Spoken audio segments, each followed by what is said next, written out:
দিনাজপুর ৩ বেগম খালেদা জিয়া, বগুড়া ৬ তারেক রহমান। আগামী জাতীয় সংসদ নির্বাচনকে সামনে রেখে বিএনপি তাদের একক প্রার্থিতার প্রাথমিক তালিকা প্রকাশ করেছে। প্রাথমিকভাবে 237টি আসনে প্রার্থিতা মনোনয়ন করেছে দলটি। তবে তালিকায় জায়গা হয়নি দলের আলোচিত কয়েকজন নেতার। ৩ নভেম্বর সন্ধ্যায় গুলশানের চেয়ারপারসনের কার্যালয়ে দলের মহাসচিব মির্জা ফখরুল ইসলাম আলমগীর আনুষ্ঠানিকভাবে এই তালিকা ঘোষণা করেন।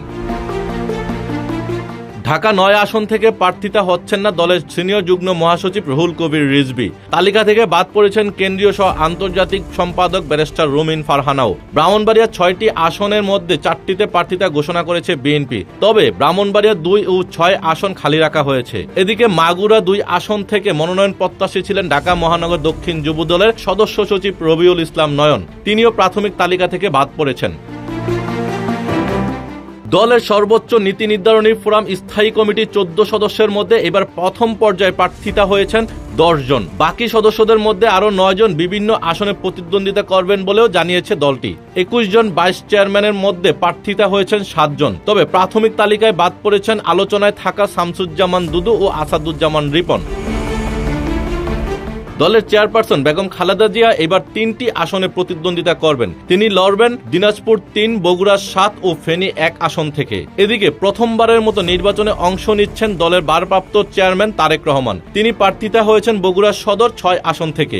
এছাড়াও বিএনপির মহাসচিব মির্জা ফখরুল ইসলাম আলমগীরও প্রতিদ্বন্দ্বিতা করবেন ঠাকুরগাঁও 1 আসনে। ঠাকুরগাঁও 1 আমি নিজে মির্জা ফখরুল ইসলাম আলমগীর। দিনাজপুর 3 বেগম খালেদা জিয়া, দিনাজপুর সদর থেকে বেগম খালেদা জিয়া, বগুড়া 6 তারেক রহমান।